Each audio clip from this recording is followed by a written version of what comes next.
Thanks for joining us for another YOUmedia Show and Tell resource webinar. My name is Kate Steele with the National Writing Project, and we have a bunch of new faces, new and familiar faces on this webinar. So I guess I just wanted to have everyone quickly introduce themselves, and then we can talk to Sara about her resource. So let's start with you, Andrea, because you're on my screen left. Okay. Hi, I'm Andrea Ellis at the Kansas City Public Library. All right, and Jen? I'm Jennifer Greenlee from the San Francisco Public Library, the Mix at SFPL. Awesome. Mo? I'm Mo Yang from Anything Libraries, the studio. All right, and Sara? Hey, Sara Ryan from Multnomah County Library in Portland, Oregon. Cool. So Sara, tell us about what your resource is and why you made it. Okay, so the resource is called Tell Your Story, Use Outcomes to Show the Difference Your Program Makes. And I made it because I felt like I needed it, and I felt like probably people at other sites might need it too. And when I got to the retreat back in August, I was really happy to see that there were these great YOUmedia hallmarks, basically like things that show you that you are working in a YOUmedia style. And so I used the hallmarks as kind of the guiding structure for the document. And basically just, so here are the hallmarks that tell you about what this kind of space and programming is. And then what I tried to do is sort of show, okay, so based on that, how do you actually know if what you're doing is working? And then what should you think about trying to find out from the youth and the mentors who participate to basically allow you to communicate the impact of what you're doing? Great. So would you be able to give us an example of one of these hallmarks that you write about? Sure. So I'll start with the first one because it's the first one. So the first hallmark is strive for a balance of hanging out, messing around, and geeking out, Hamago. And so basically the way I define that is that it speaks to the range of possibilities. Oh, yeah.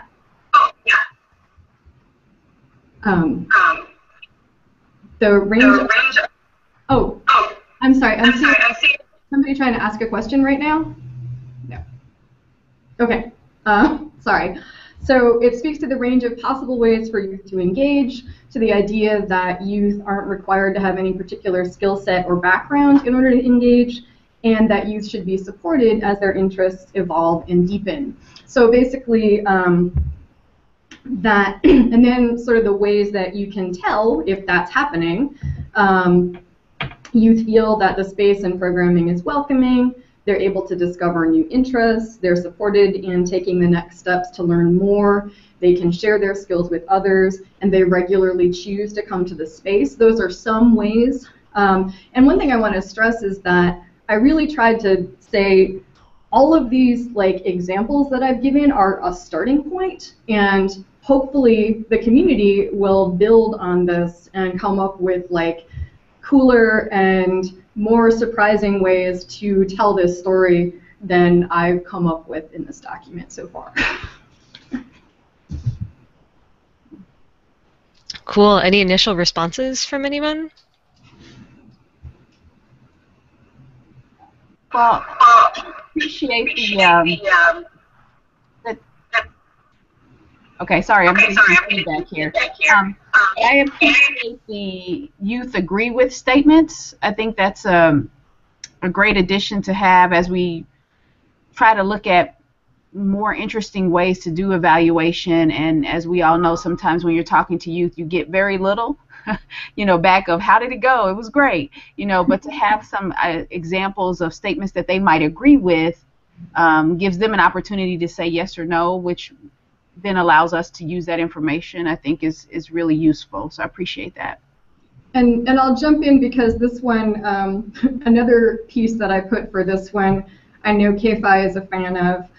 So for that point about do the youth feel welcome and comfortable, one of the suggestions is ask youth for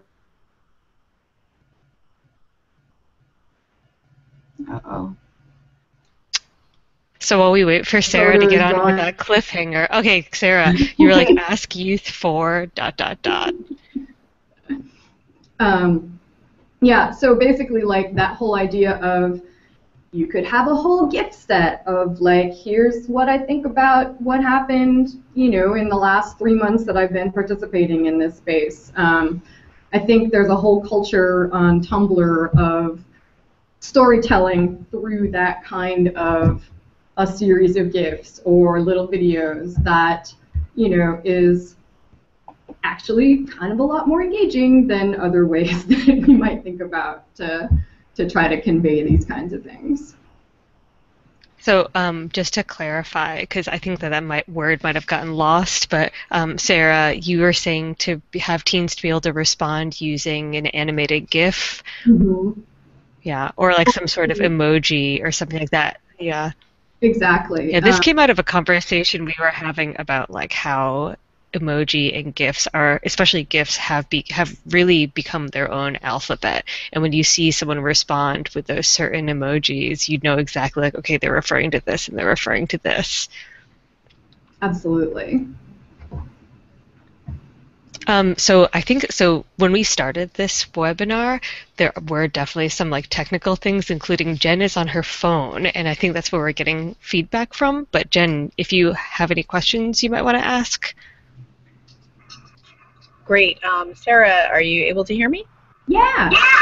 Yeah, sorry folks about muddying this up, but this is my backup tech solution. I was really, I'm really thrilled with this resource, especially because you follow the hallmarks and, you know, give people really, you know, good map to follow from the perspective that's a foundation of YOUmedia. It was really great. And I also really liked how the kind of checklist you give, it lends itself to like creating, I can see kind of creating different experience with these kinds of prompts with youth in other, you know, spheres. Maybe they would just check it on a written survey, but then I wondered if you had anything, you know, based upon, you know, your comments about maybe having a different format for answering these questions than just. So kind of like a starting point for trying to get some of those different kinds of formats that I mentioned. Yeah, like different ways of expressing it than your standard, like go online and fill out this Google form for us. And I do like how these are, like I think it's great because they do lend themselves to that too. But it seems like, you know, it'd be fun to use some of these kind of reflect. Yeah, and I think one way, You know, make a film or something like that about their experiences, or have an interview or that kind of thing. Is actually in form of the kind of information you're wanting to get back. So if you're wanting to get like a bunch of little photos that might tell a story, put a bunch of photos together that tell a story that is like, we want to know how you feel about what's been happening in space. So kind of model what you're trying to get. And by the way, I'm kind of just making this up right now. Part of the why I wanted to make this resource is that we are figuring all of this stuff out as we go. So we haven't put everything from this into practice, and again, definitely look into the community to expand and just figure out different things that we can do. But I do think that idea of, you know, if you want to have like little videos, maybe you make a little video to explain. If you want to have a series of illustrations, maybe make some illustrations that kind of do that modeling. And that kind of gives that kind of, you know, here's that format, and you can maybe respond in that similar kind of format.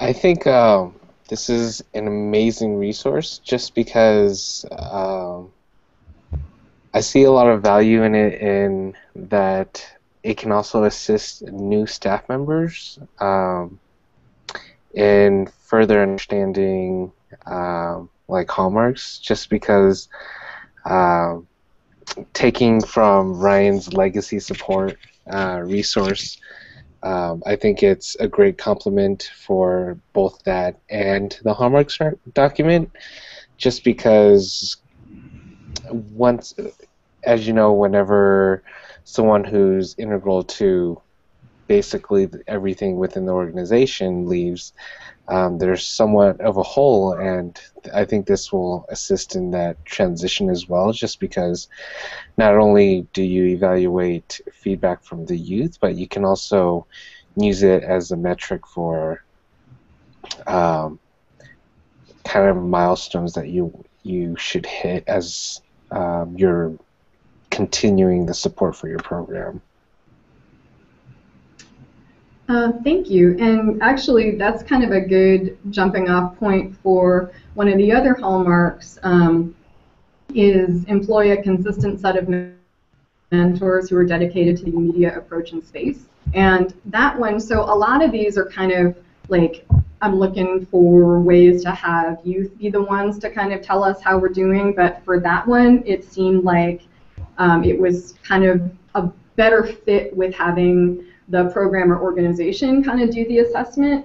And so things like, you know, do your job descriptions talk about what a mentor is and how is that different from other things that, you know, other roles that your organization might have. Do you have training in how to be a mentor? That's actually something we're working on right now for our space is, you know, it's a shift in staff expectations to have that kind of role. And so like, well, how do we set people up for success? What do we have to help them be able to do? And so, yeah, I hope that this can help people kind of think about not just like, what do we want the youth to tell us, but like, how do we set ourselves up for success at the program level in the kind of training and support that we provide.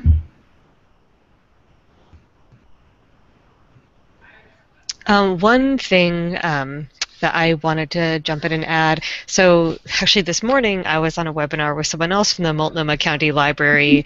It was Lindsay Runyon, who's running and developing their teen maker space there, one of Sarah's colleagues, and also Steve Davey from Maker Ed and Peter Wardrop from the Children's Museum of Pittsburgh. But Maker Ed has just released this book called the Youth Makerspace Playbook. And there were a lot of things in it. I'll publish this to the COP also. There was this one section of it about, let's see, what is it? About setting the tone of your makerspace. And this is more about the planning of a makerspace, but at the same time, I can see how this would apply to your resource. So basically, it's kind of like a Mad Lib style thing. And I don't know, it's probably backwards when you're looking at it. But it says, ideally, when participants... Yeah, when they enter the makerspace, they see blank. They feel blank. They hear blank. They experience blank. And he was talking about this more of in the way of like planning and getting a sense of what your makerspace would be. But I love this idea, and I can see how it would parallel with yours. Like, what if the youth were to fill something like this out? Like, I hear blank. I feel blank. I experience this. I don't know, even they gain blank. Although a kid, I feel like, is going to be less likely to answer that. But just getting that kind of, like, you could fill it in with GIFs, you could fill it in with emojis, you could fill it in with, you know, any kind of response. And actually, I remember, like, at least one of our teen councils not that long ago got super obsessed with Mad Libs, and so I think it's actually, that could be another really fun format, just like, yeah, and absolutely. Well, does anyone else have anything, any other comments, any other suggestions, any other things that they've noticed with Sarah's resource?